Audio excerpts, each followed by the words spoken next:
No courtrooms, no judges, just tough conversations and life-changing decisions. Today we're talking to divorce mediator Mardi Chadwick Balcom about what it's really like to help couples separate.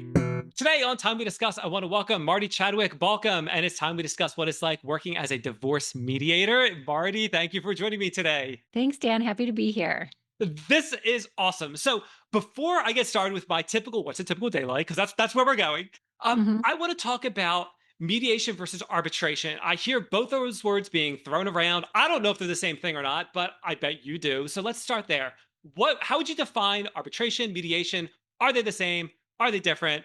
Go ahead. The context of mediation, at least how I'm doing it as a divorce mediator, two parties are coming together voluntarily and co-creating an agreement to get divorced. So this is a voluntary choice. No one's forcing you into this process the way I do it, and I'm in Massachusetts.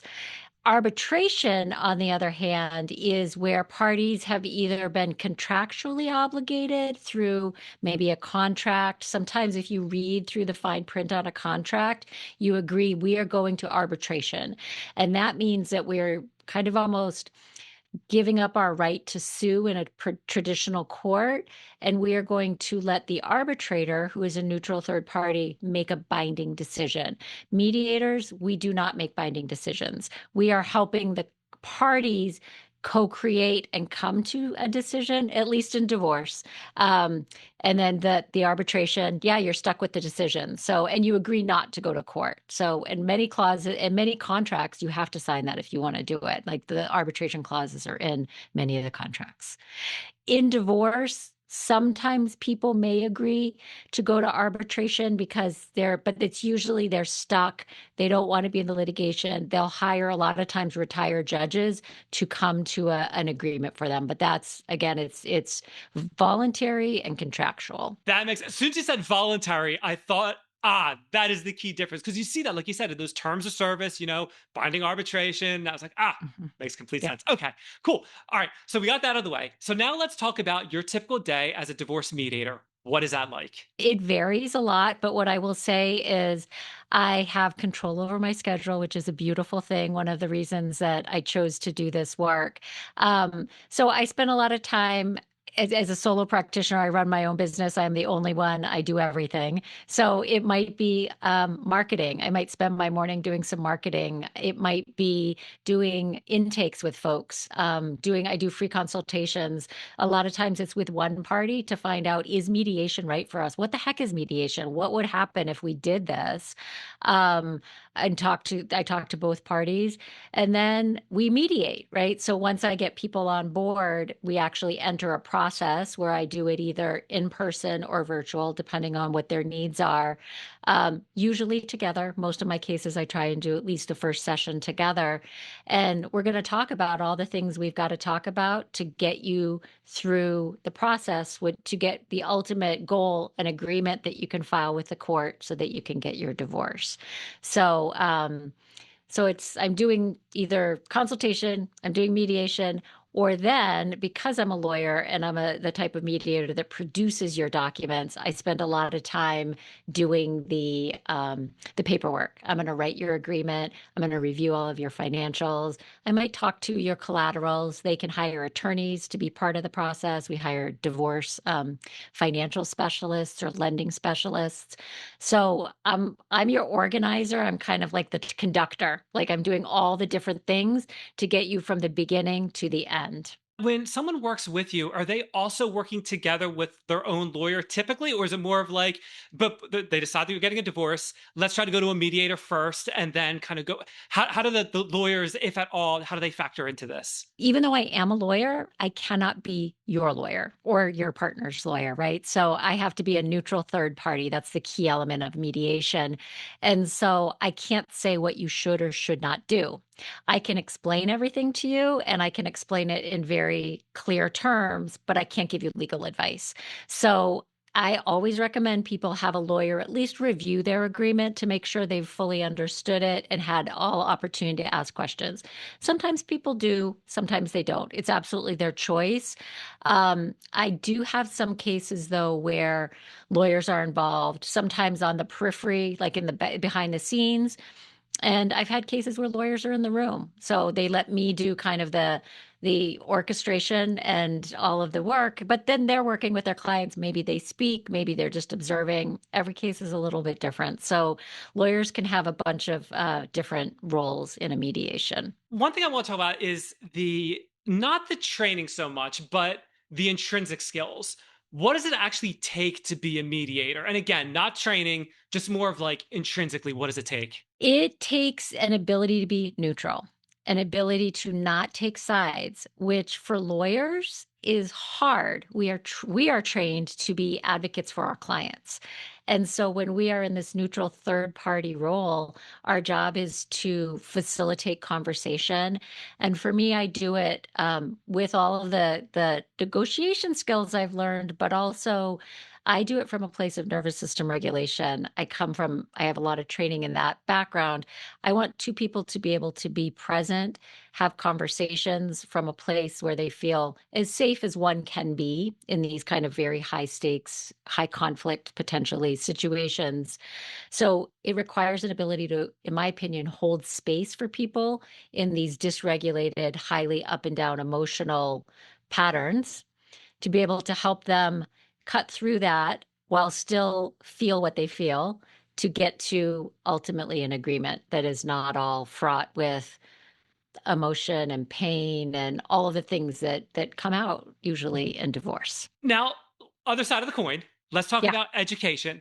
Do you need to be a lawyer to be a mediator? How does one get the training necessary to be a mediator? Yeah, that's another great question. No, you do not need to be a lawyer. In most states, I can speak to Massachusetts where I'm licensed as an attorney. You don't have to be licensed to be a mediator. Most mediators have one of two types of backgrounds, a lawyer or therapists. There are a lot of people who are therapists who go into mediation because they've got a lot of really great skills, again, on holding space for people and helping people have these very challenging and difficult conversations. I think the difference is the product at the end. So when I work with folks, because I'm a trained lawyer, I can do much of the paperwork and craft a legal agreement. When somebody's a therapist, they usually craft what they call memorandums of understanding, where they put all of the agreements in there, and then it usually goes to a lawyer to draft the final document to present to a court.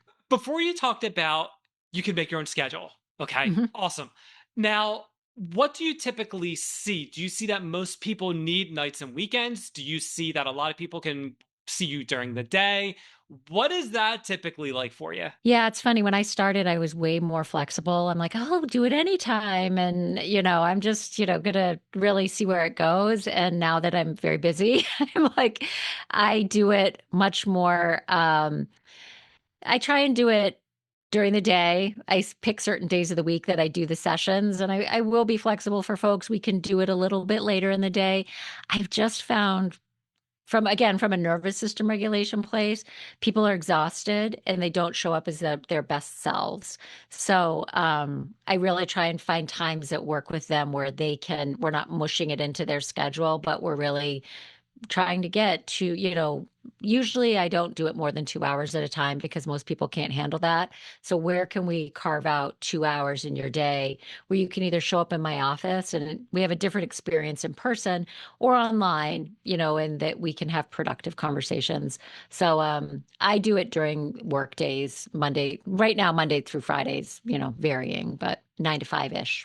Now, I realize this is going to be different for everybody, but how often do you end up seeing the same people? How many conversations do you need to have? Is it typically, as many as three? Is it several dozen? Typically, how often do you meet with your clients? I have a flat fee structure because I believe, again, if containment is helpful, we do not have more than 5 sessions together within that. So I really try and cap that. I am finding people go between 2 and 3 to be really productive. After 3, we're almost rehashing things. So unless it's like where something changes, we should be done by 3. I will work with folks in between to get more information, clarify things, go back and forth, and then we come together to do a final review and signing. So 3 average, definitely no more than 5. That's good to know. I was speaking with a hypnotist early in my career here, and he was saying something very similar, where it was at least 2 to 3 because he felt he was doing the client a disservice if you didn't actually see him a couple of times. But similar to what you were saying, once you get past like three, maybe he said five, I don't even remember.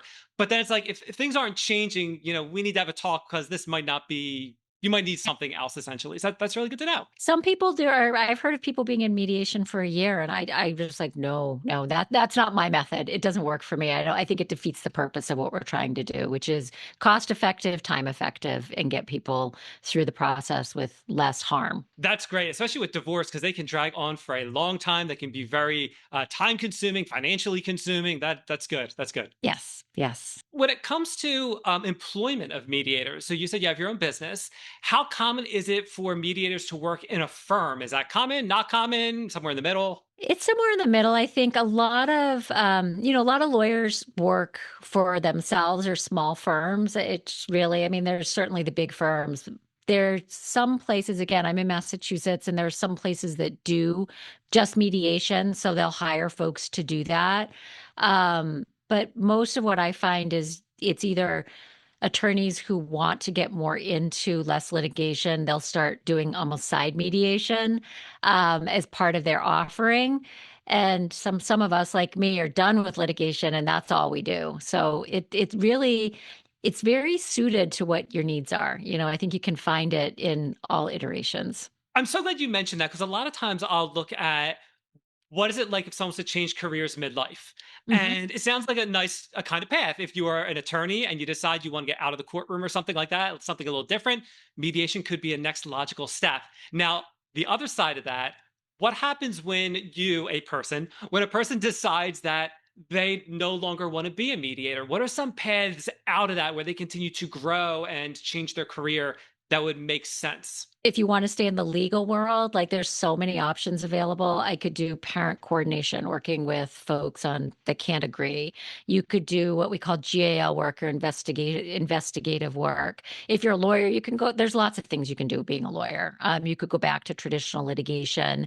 But I also think you could do it. I'm doing it in divorce because that's what I know. But if I wanted to get creative, I could be like, wow, maybe I want to do work with businesses. Maybe I want to do I might want to go pro bono and volunteer at a court and do mediation because some states mandate mediation in various ways to resolve conflict. So there you could do it that's different. I mean, some people, if you're really good at holding space, and you wanted to get into more restorative work, they have like restorative justice circles in places. Like these skills are really important skills that you can use to help people solve conflict and be able to move together or move forward, maybe not together, but to move forward in a more peaceful, defined path. So I think it's really up to as creative as you can be, honestly. Some wiggle room coming into the job and some wiggle room going out to the next career as well. I love that. Okay. Yeah. All right. So going back to education, and I don't know if you answered this part or not, and I definitely did not ask it. Are there any specific certifications that go along with being a mediator? And does that happen at a national level, a state level? What does that part look like if it exists? In Massachusetts, we can be certified mediators, which I am not because I realized I'm a trained mediator and I've been gone through like a 40+ hour training. Way I did it a long time ago, but and then you just kind of keep honing your skills, and then you have to do certain things to be a trained mediator by the courts for certain things. But a certified mediator in Massachusetts, anyway, there's a lot more to do. And it feels like it's a master's degree, quite honestly, when I looked at it, which is, I'm like, I don't need this. I don't need more, right? I don't need more education. But, I think for some people, a lot of people do like to have a lot of additional training and support. So again, most mediators I know are usually either therapists or attorneys, but other people could, they certainly could get the training. They could come in with different backgrounds. And I think that each state is a little bit different in what they require. So it's important for you to know what your state requirements are. We have, especially in divorce mediation, we have a statute that protects the communications, which is important. It's not attorney-client, but it's mediator-client. And usually those require some kind of training to get that protection. It's not like, you could just decide to say, I'm going to mediate for you. I have no credentials and I'm going to protect this. Like there's usually some requirements. So you went to law school. I did. They don't necessarily teach you about business in law school, from what I've heard from other lawyers that I've No. spoken to. So, Mm-mm. how did you bridge the knowledge gaps when it comes to you and your business? Did you go back to school, podcasts, books? You made a lot of mistakes. How did you learn the business side of things that other people can leverage? One, I'm married to an MBA, so that's really great. He runs his own business, so it's super helpful. Although, we want to keep it separate because I don't like being told what to do. So there's a fine line to walk around that. But I've been in this. I graduated law school in 1998, so I've been doing the work for a long time.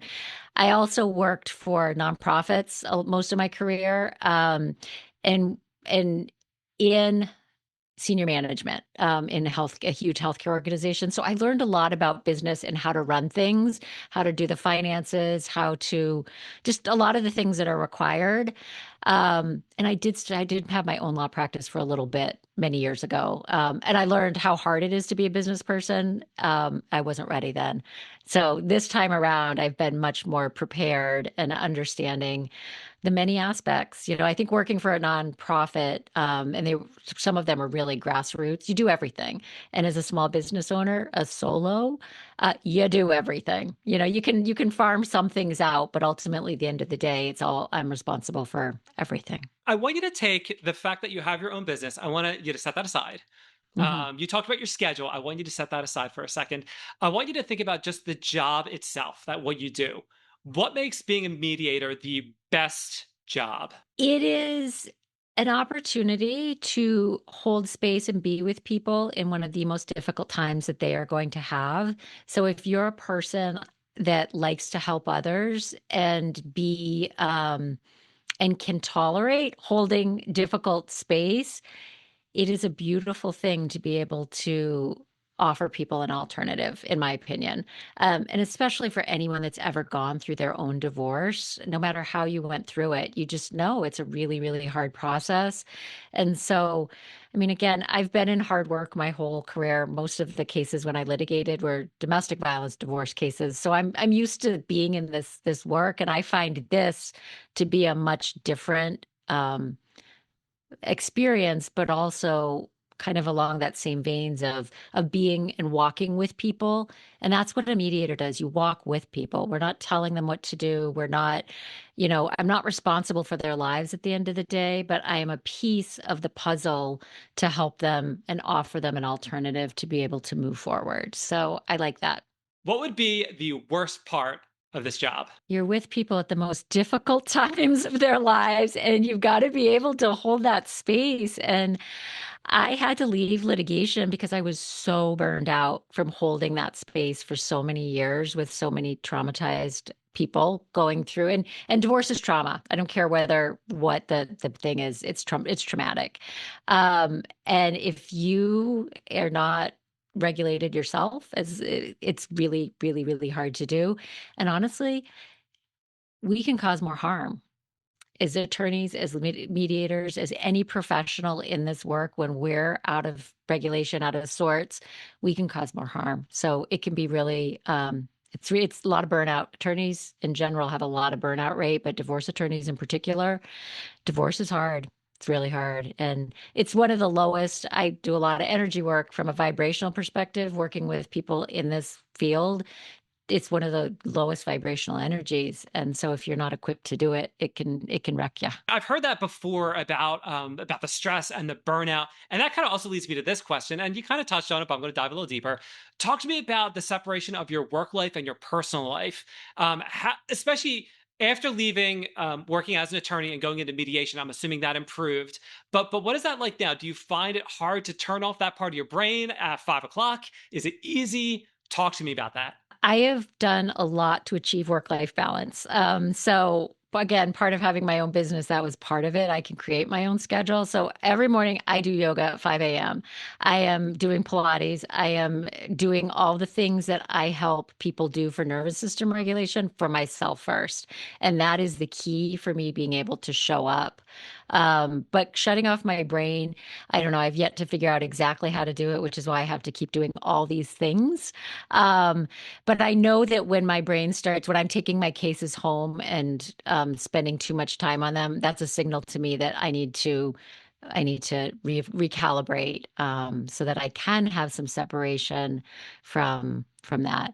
In running your own business, it's hard because you got to do things right. It's I'm not nobody else is going to do it, so it's really trying to be disciplined around when I work and when I don't work. Marty, one of the questions I'd like to ask has to do with barriers to entry and specifically identifying hidden barriers that someone might not have realized existed. So think about your job as a whole and something that is crucial to this job that if someone doesn't like doing this, then being a mediator is not for them. Sitting with people yelling at you or each other.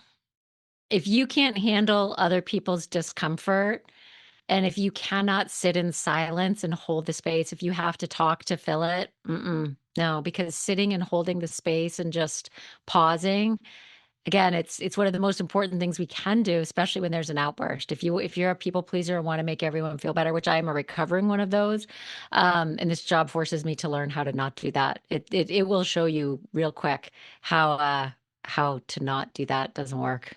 I was speaking with someone. I'll have to put the link. I have to put the link somewhere. But I was speaking with someone, and they said a very similar thing about being yelled at. And it's they're not necessarily yelling at you, but they need to get that out somehow, and you just happen to be the person there at the time. So Yeah. I definitely heard that before. Yep. Similarly, what about some of the hidden perks? So, for instance, a simple example: you might work at a coffee shop or a restaurant. You might get a free meal or a free coffee. Being a mediator, what are some of the hidden perks, if any, of being a mediator? Well, the way I do it, again, I do nervous system regulation and I'm a sound healer, right? So, and I have my little yoga studio attached to my mediation studio. So I get to walk out anytime I need to, do myself a little sound healing, some crystal bowls. I have a beautiful, like, anti-gravity hammock. I can do my own little meditation, little relaxation to help rejuvenate me. It's a beautiful way to be able to regulate myself and especially on some of these tough days. Yeah. So, and I create my own schedule. So I think that's a huge perk in and of itself, always. So many people have said that, especially entrepreneurs. I was speaking with a financial analyst, and she said the exact same thing: the ability to create her own schedule and be there for her kids when they get on the bus, get off the bus, both. But just such a huge, huge perk. Marty, the role of being a mediator is so interesting. Had no idea it existed. I'm so glad that I had the opportunity to have you on the show. Unfortunately, I am running out of time, but before I hand the floor over to you, I want to take a second and thank Jolee Vacchi for introducing us. Jolee was in episode 154 as a family law attorney. Everyone go, please check out that episode. Link is in the description. Now, Marty, this is the part of the show where I like to offer my guests the opportunity to talk about a project they're working on, cause they believe in, more about their business. So if there's something specific you'd like to discuss, the floor is yours. Thank you. So, if anyone's in Massachusetts and needs a divorce mediator, you can check me out at integrativedivorcemediation.com. But for those of you that are not, I have a couple things for you. I do actually have a free online course on my website all about about nervous system regulation and divorce. And it is free. It really just helps people understand what the process is and gives you some tools to actually learn about regulation. And then I am hosting or launching my own podcast in June called The Regulated Lawyer, where I'm going to be talking about nervous system regulation and sometimes the law, but really how important this is and why you cannot make good legal decisions from a dysregulated nervous system. So really trying to give you information about that so it can help people do divorce better. That is awesome. I'll make sure I get all the links from you. I'll put them in the show notes in the description. They'll be all over the place. So when people are trying to find info about you and your podcast, they can easily do that. Great. Marty, it has been absolutely awesome having you on Time We Discussed, and we learned all about divorce mediation. Thanks so much, Dan. It was great to share with you. What are some of the highlights of being a mediator? One of the cool things, you get to make your own hours. Nothing wrong with that. You could be an entrepreneur. You could also work in a firm. Two completely different opportunities, each with their own perks, which is awesome. One minor detail that could be a little challenging is that this particular role is geared more towards people with a psychology background or lawyers. So if you're not in either of those fields, this could be a little more challenging to to not only maybe not get into, but be very successful in. You might find yourself needing to take supplemental classes or finding education in other areas, but it seems definitely reasonable this could be an option. One of the really cool things is that if you're already involved in a psychology field, or if you're already involved in a law field and you want to get out of either of those, this seems like a really good option to kind of get away from your old career, especially if you're facing burnout. So this could be a viable option for someone, especially in one of those two fields. One of the really difficult things about this job is you're dealing with people when they're at their most vulnerable. When people are getting a divorce, emotions are high, things can be very tense, and you need to be equipped to deal with that. So make sure you're taking care of yourself while you're taking care of your clients. Let's talk about job growth. As of April of 2026, jobs in this area are expanding. They are growing at about as fast as average, which is good. If you want to get into this career, it's good to know that it's a growing field. Let's talk salary for this job. You're not going to quite make as much as a lawyer, probably, but it's still not a bad way to earn a living, especially when you look at all the other perks. The salary range, according to United States data, is that your salary could be anywhere between about 46,000 up to about 133,000, with those two numbers being the lower 10% of people and the upper 10% of people. But when it comes to the actual median salary, you're looking at more about $67,000 a year. Now, this could change drastically based on your location and your expertise. So, what do you think? We have some positives, we have some negatives. Is this the best job for you? Let's keep on exploring. I'll see you next time on Time We Discuss.